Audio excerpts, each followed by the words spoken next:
Let me show you the future of fashion. Let me show you derelict!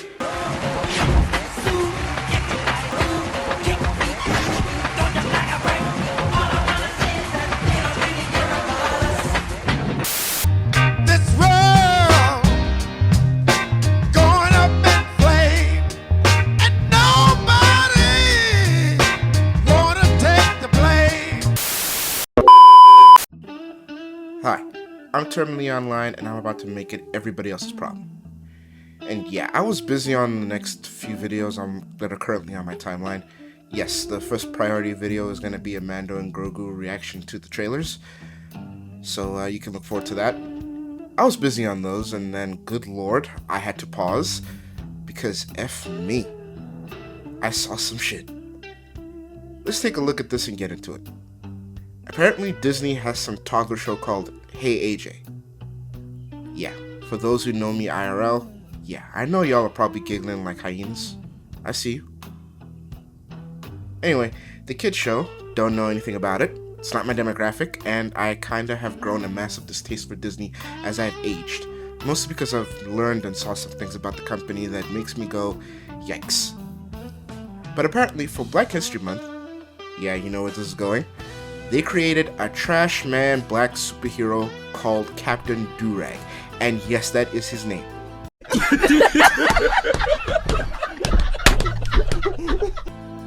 He has a sidekick that is basically a literal snow bunny. And yeah, it's a mess. First off, let's take a look at his fit. Oh my damn.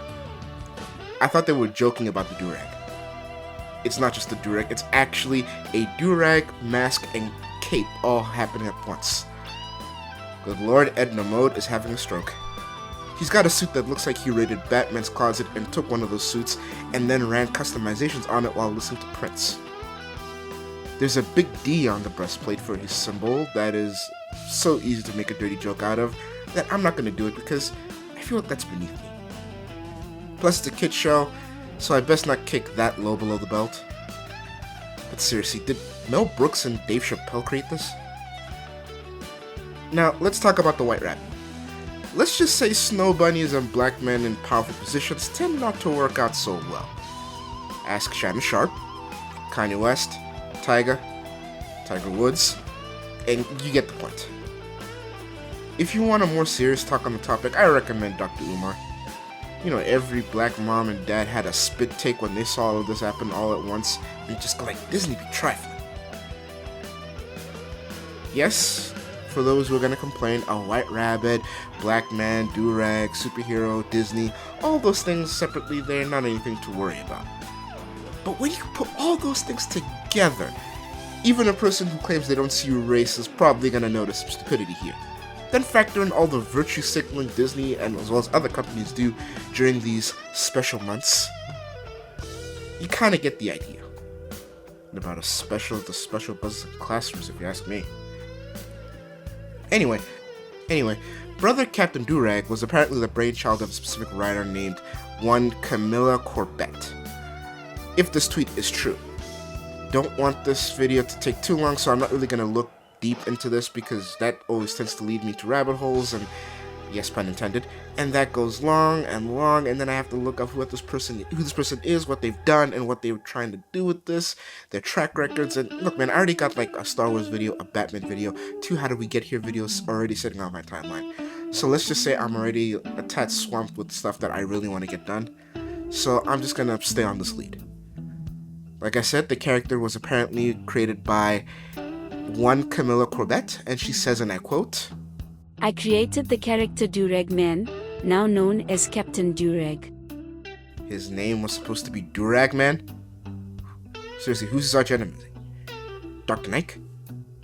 On the Disney show, Hey AJ, and I'm just finding out people are finding it problematic. No shit, Sherlock.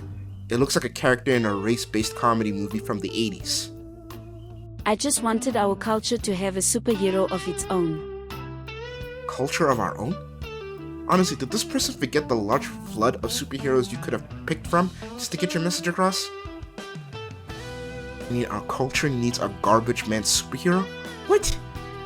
Honey, we have a cavalcade of superheroes just in the big two alone, and there are a lot of minor characters all over the place if you really give a shit about heroes. Or black heroes, specifically.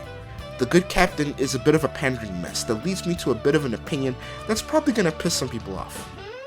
Look, I'm not all that hip or all that young. I'm a millennial, by the way. Or that plugged into what the average black American community member is into nowadays.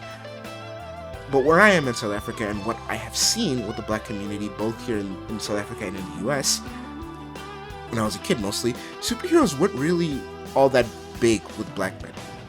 I mean, more shonen anime like Dragon Ball, Naruto, and the like were more into what black people were into, as well as things like rappers, gangsters, their roots, athletes, actors, artists, those kinds of things. That was what more the average black guy was into during my childhood.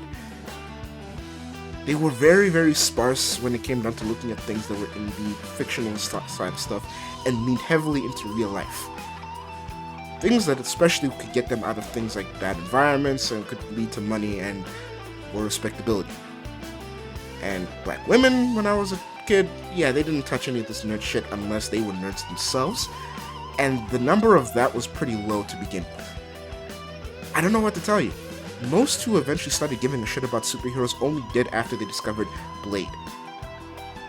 And to be honest with you, that was the movie and not many people knew he was a comic book character.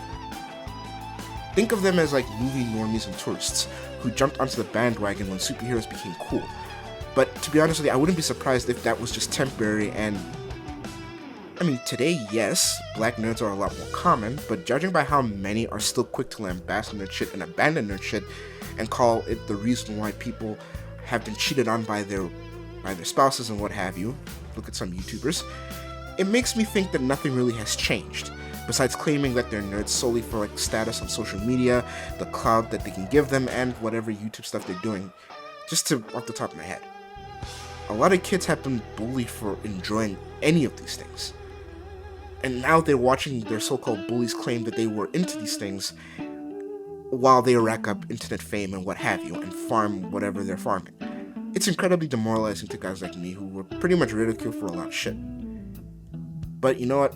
I don't want this to be that type of video, so I'm just going to move on to my final thoughts. Buddy, don't get me started. Okay, gang. As much as I want to believe that the people involved have their hearts in the right place, this is very insulting to people like me who know superhero and enjoy superhero content.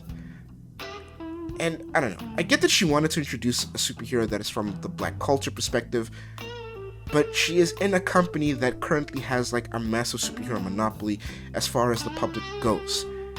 And they still went this route, which makes me feel like this is mostly incompetence on the topic. Think of it like we have people who basically have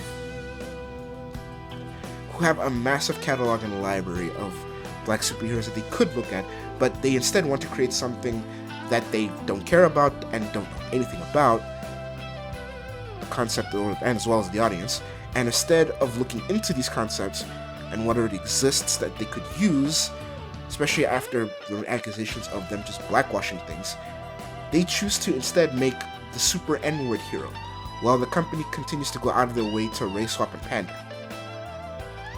If I was to ignore what was probably going on in the writing room, and instead go with what they gave us on screen, you gave us a pandering and at some point rather insulting attempt at virtue signaling for a month that anybody who's not racially pickled doesn't care about, and just wants to see companies like Disney stop using us as shields and something to pander to, so they can pat themselves on the back and act like they care about anybody other than their money.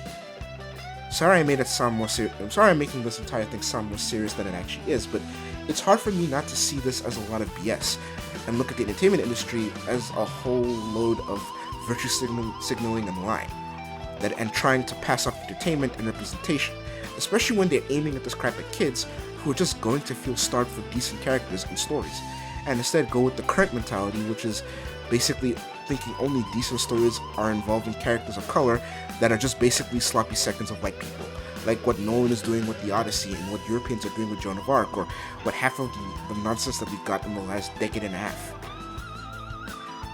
there are many stories involving or predominantly having black characters across the continent of Africa. And note, Egypt doesn't count. If you want many incredible stories, ask any grandma from Kenya or South Africa, Zimbabwe, etc. about their culture or their heroes, their myths, their historical tales. Hell, Nelson Mandela wrote many stories about stuff like this in his Madiba Magic book.